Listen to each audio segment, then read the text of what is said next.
ทุกเส้นไม่ได้มาหลายมือน้องเอ้ยฝนตกเปียกเบิดกันทุกเส้นไม่ได้มาหลายมือไหนงามอ่ะ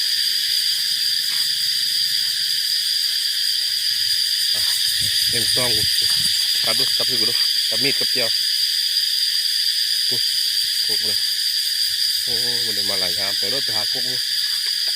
เปียกหมดเลยทุกเส้นน้องเอ้ยใหญ่จนมันจังเบียดกันเด้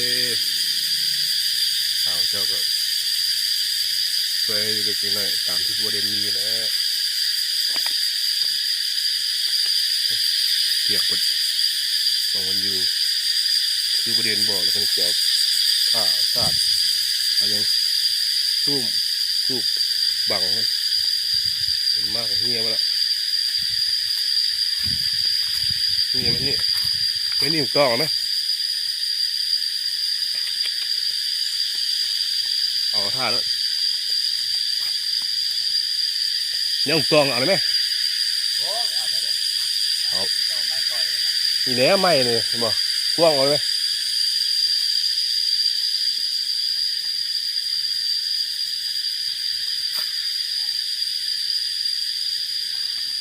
โอ้มึงนี่มึงตากเพียงคนบังเองคนเดียวคนไปอยู่อะไรเงี้ยครับ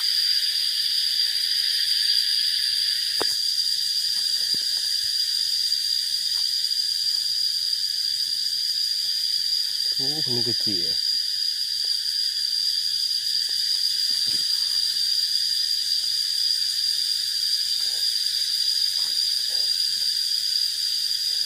มะขามของก็เจี๋ย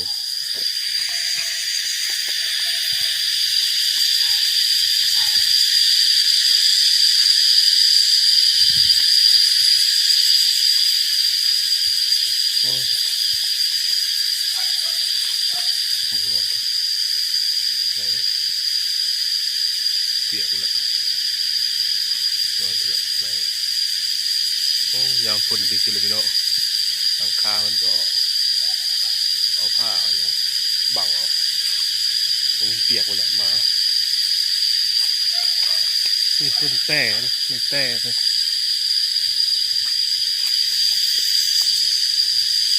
มุ้ยไม่เนี่ย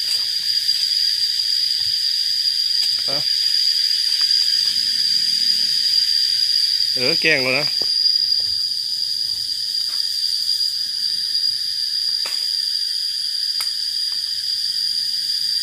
การดีแล้วต้องไปเมื่อทุกคนอ่ะมือเดินก่อนขยามมาทุกเส้นคนตามที่ประเด็นเคยทายลงไปในช่องทุกประเด็นแล้วขยามมันจะเป็นประยูไปหาอยู่หากินมาแล้วก็กินมันลำบากอยู่แหละกันนะไปเจอตลอกลาดคอยอยู่ได้กินกันแหละมาหาเป็นประยูกันเลยเพื่อนมาทายหนูคนอยู่เขาไม่พอดินเพื่อนคนปุยเงินมีชานพี่น้องมีคนกับบุมีจริงๆคนอยู่แบบโทษน้องอย่างคนกับบุมีเลยเบิ่งเทียบตอมอย่างเสียงจิ้งหรีดมองอยู่หัวกับแปดเลยฝนมาแล้วเริ่มมีหญ้าขึ้น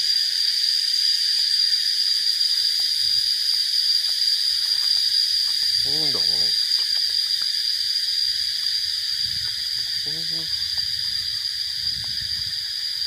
มึงทำไมอ่ะ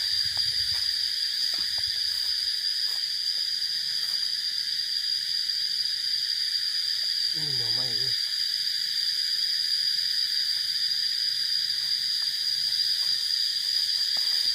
นี่ดอกไม้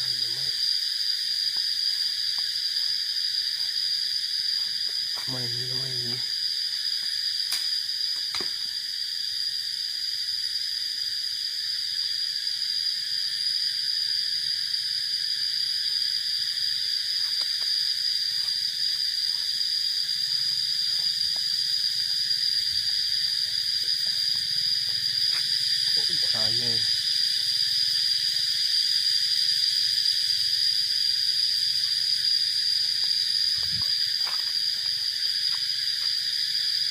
ที่เป็นตรงในทำงานนี่เป็นพัฒนาเป็นหัวเป็นมองรีสอร์ทมาละโอ้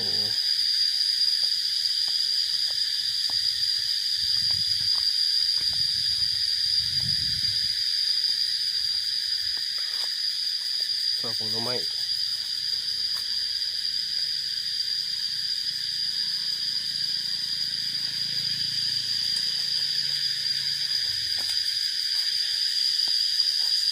อู้ยได้บ่นี่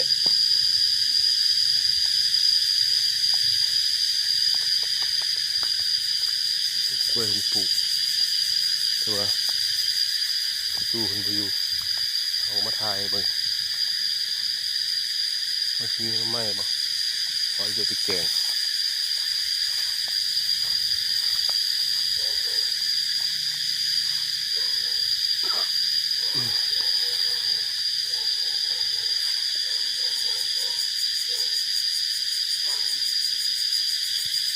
ไม่สังคำ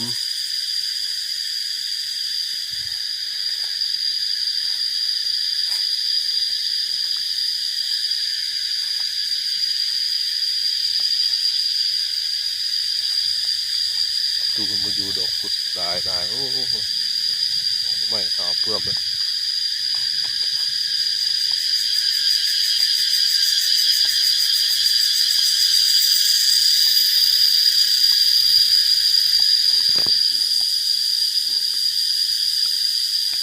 มา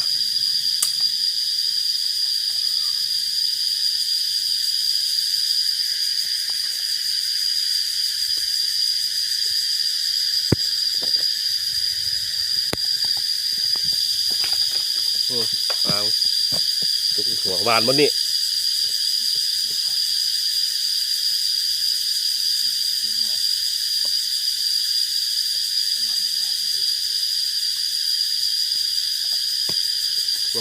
ขวหมกต้องมันนี่เนาะมือขวหมกต้องตุกเลยโอ้หมกต้องหลายเนาะหมกต้องมือขวงมือขวงหมกต้องกำลังขวหมกต้องกินเท่าไหร่ก่อน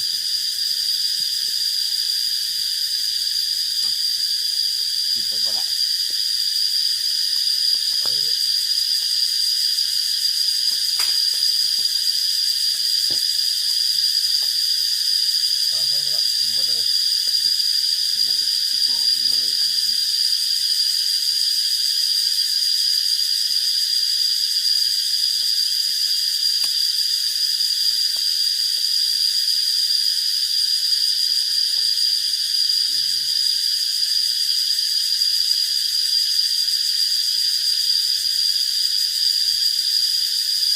ต้องมันได้กินต้องเลยพี่น้องแซ่บอร่อยเลย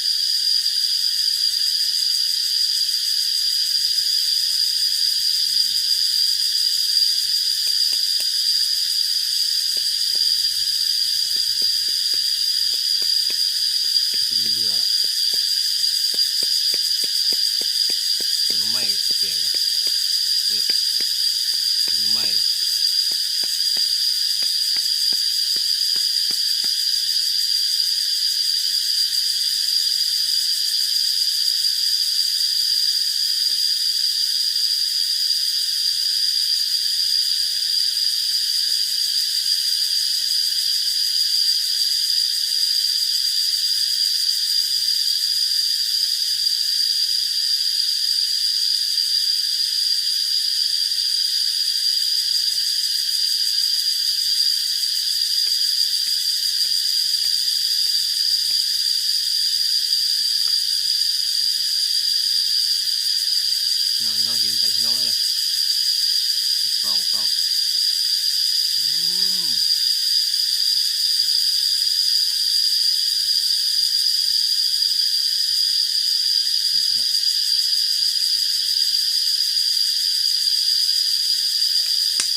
เบิ้งคลิปแล้วอย่าลืม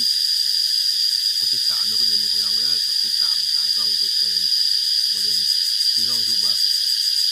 ประเด็นแบ่งปันน้ำใจภาษาไทยนะเพื่อเข้าไปได้ภาษาไทยอย่าลืมกดติดตามเพื่อเป็นกำลังใจในประเด็นจะเป็นงานที่ติดต่อไปเชื่อว่ากดติดตามแล้วเพราะว่าประเด็นเห็นอยู่ยังรู้ว่ามีคนแบบมีประเด็นอยู่เนาะเราจะเห็นคลิปต่อไปเนาะมันจะเป็นประเด็นเรื่องไปคลิปต่อไปติดตามกดติดตามแล้วอย่าลืมกดติดกริ่งแล้วแจ้งเตือนเนาะกดไลค์กดแชร์แค่ไหนแล้ว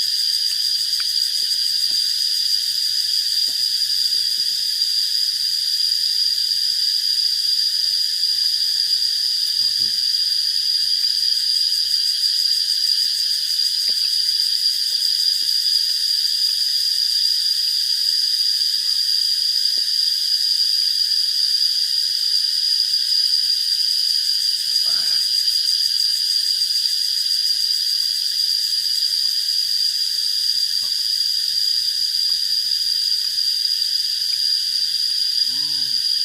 แบบ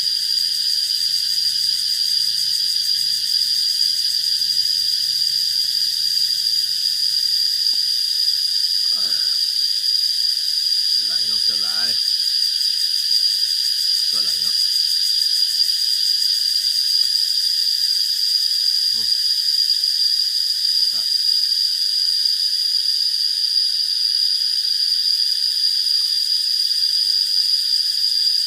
จะไหลเนาะเฮ้ย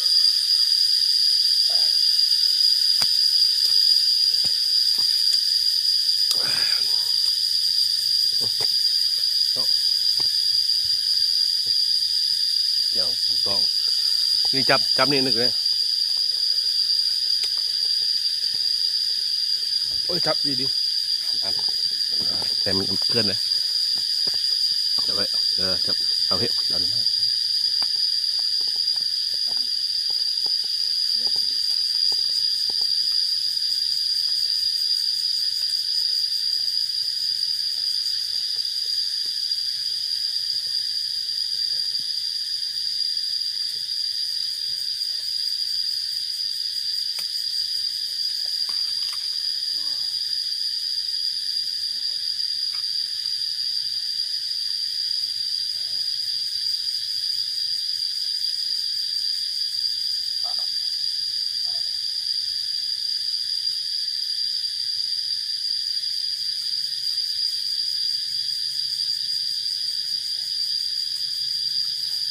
ยังอยู่นะแม่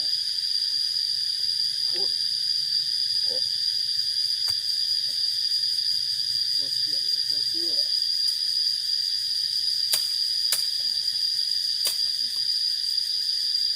โอ้เสียงเนาะ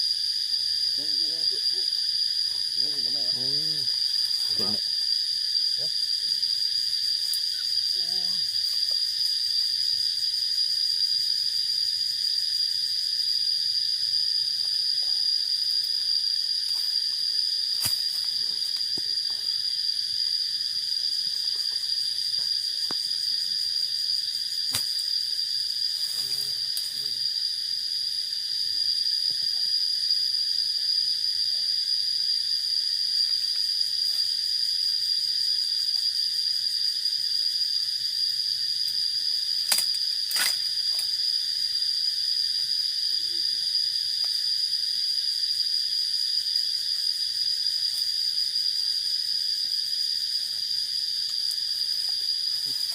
ทำไมเนาะทำไม